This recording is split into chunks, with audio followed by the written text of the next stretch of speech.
we're going to cover some of the modifications that we talked about for the knees, for sensitive knees. So we're going to start with Sukhasana. I've got 2 blocks stacked. I have one side ready to go.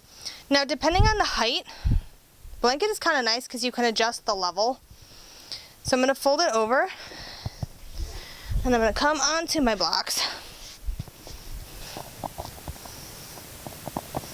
And if this is something you felt a little tippy with, you could always back up to a wall. So we're going to cross the legs, but we're going to keep them further out. We're reducing that angle. Roll the shoulders down to back, keeping a nice long spine. So we've decreased the tension on the knees here. Another one that we talked about was a reverse or supine bird dog.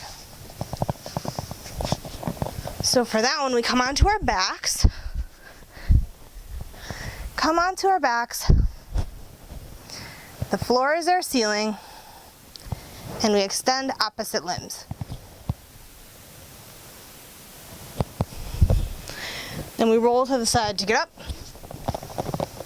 A low lunge. You could put a mat this way, depending on how thick your mat is. That might provide enough cushion. Option for the knee that is down can be completely on here or on a blanket, or you could layer. You just don't want it to get slippery. You can bring it over.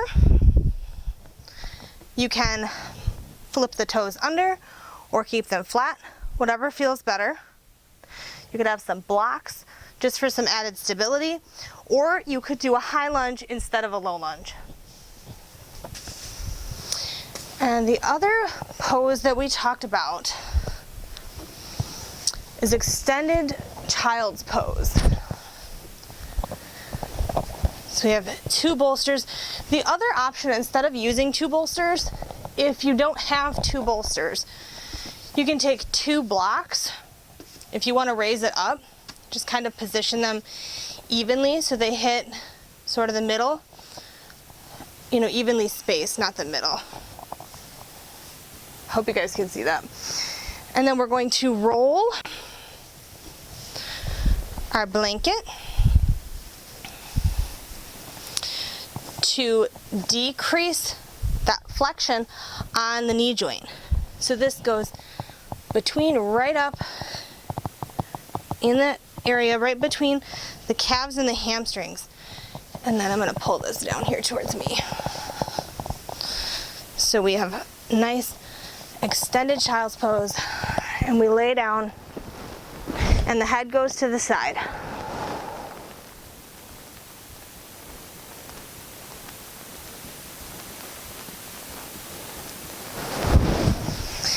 So there are some modifications for some common poses that we see in classes often, and we want to make sure that in poses like forward folds that we are not hyperextending or overextending the knee joint backwards.